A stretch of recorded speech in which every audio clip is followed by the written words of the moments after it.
जीवनामध्ये tension free राहायचं असेल तर काही घटना आपल्या आयुष्यात अशा घडतात ज्या आपल्या आयुष्याला कलाटणी देणाऱ्या ठरतात आणि आपल्या आयुष्यामध्ये खूप मोठा बदल घडवून आणतात.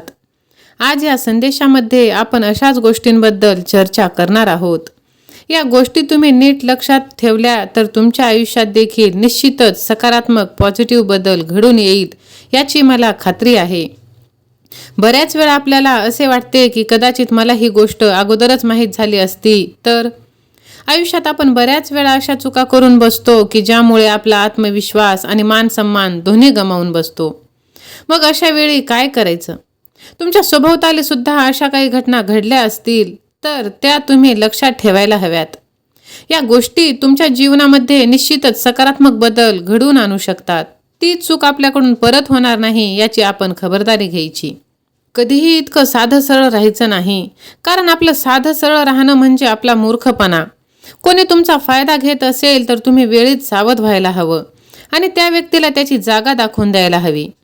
तेही जमत नसेल तर किमान आपण दुसऱ्यांच्या चालीत अडकणार नाहीत इतकं आपल्याला स्वतःला सुरक्षित ठेवता यायला हवं. समोरच्या व्यक्तीशी भिडण्याची ताकद जरी आपल्यात नसेल तरीही आपल्या अंगावर कोणी येत असेल तर तो आघात रोखण्याची ताकद आपल्यात नक्कीच असायला हवी. भेकड माणसाला कोणीही धाकात ठेवू शकतो, परंतु धीट आणि खंबीर माणसाला बोलण्यापूर्वी लोक 100 वेळा विचार करतात. त्यामुळे तुम्ही भेकड बनू नका आणि इतकेही गोड बोलू नका की लोकांना वाटेल तुम्ही त्यांची चापलुसी करत आहात. समोरच्या व्यक्तीसमोर तेवढेच झुका जेवढी गरज आहे. गरजेपेक्षा जास्त गोड बोलणे आणि गरजेपेक्षा जास्त कोणासमोर झुकणे आपल्याला निर्बल आणि कायर बनवत असते. एकदा गुलामी करण्याची सवय लागली की त्यातून बाहेर पडणे खूप कठीण होऊन बसते. कारण माणसाला गुलाम बनवलं जाऊ शकतं, परंतु त्याला स्वतंत्र कोणीही करू शकत नाही. स्वतंत्र व्हायचं असेलच तर त्यासाठी स्वतःला प्रयत्न करावे लागतील. त्यासाठी इतर कोणीही आपल्याला मदत करू शकत नाही. आपल्यालाच ते काम करायचं आहे. कधीही कोणाच्या शारीरिक, मानसिक किंवा इतर कुठल्याही गुलामगिरीमध्ये तुम्ही फसू नका.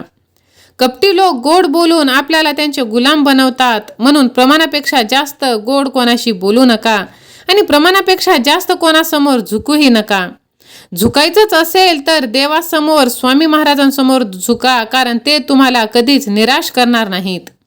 हा विश्वास जर तुम्हाला तुमच्या देवावरती असेल तर होय देवा तुम्हीच माझे तारणहार असे टाईप करून ह्या भक्तिमय चॅनलला सबस्क्राईब करा आणि हा संदेश तुम्ही शेवटपर्यंत ऐका. समाजाकडून, आयुष्याकडून जास्तीची अपेक्षा तुम्ही कधीच ठेवू नका. जवळपास दोन्ही बाबतीत आपला अपेक्षाभंग ठरलेलाच असतो. जीवनात अनपेक्षितपणे घटना घडत असताना त्यामुळे आयुष्याकडून कुठलीही अपेक्षा आपण ठेवू शकत नाही. ते अनाकलनीय आहे. लोकांकडून अपेक्षा ठेवून आपला मनस्ताप करून घेण्यापेक्षा तुम्ही स्वतःच्या मनगटावरती बळ द्या आणि त्या बळाच्या जोरावरती तुम्ही कर्म करा. तुमचे कर्म जर चांगले असतील तर देव तुम्हाला सर्व काही प्रदान करणार असतो, कारण देव पाहत असतो की आपण किती खरे आणि सच्चे आणि प्रामाणिक आहोत ते.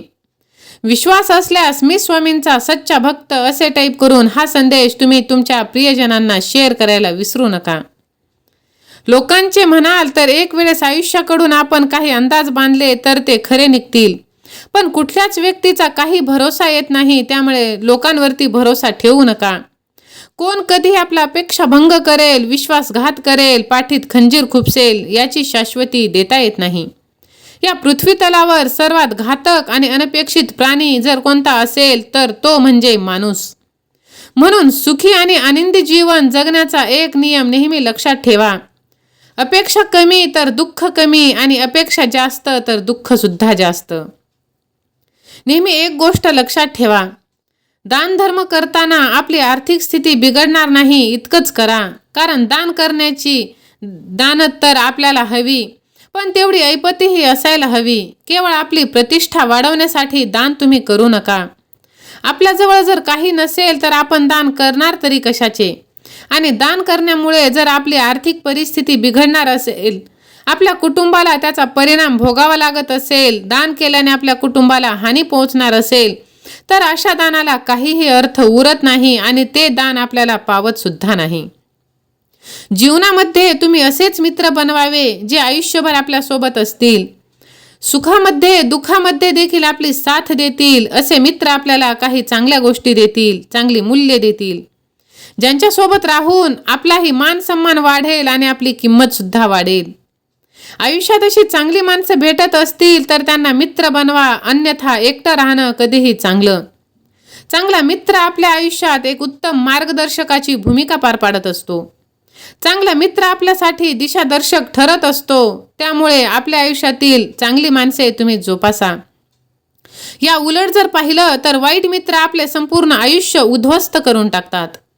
आपला सुखी संसार वाईट मित्रांमुळे उद्ध्वस्त होऊ शकतो. व्यसनी मित्रांच्या सहवासात राहून आपणही व्यसनी बनू शकतो, तर चोरांच्या सहवासात राहून चोर बनू शकतो, तर सज्जनाच्या सहवासात राहून आपण सज्जन बनू शकतो. त्यामुळे आपणच ठरवायचे की आपल्याला कोणाचा सहवास पाहिजे, कोणाची संगत पाहिजे.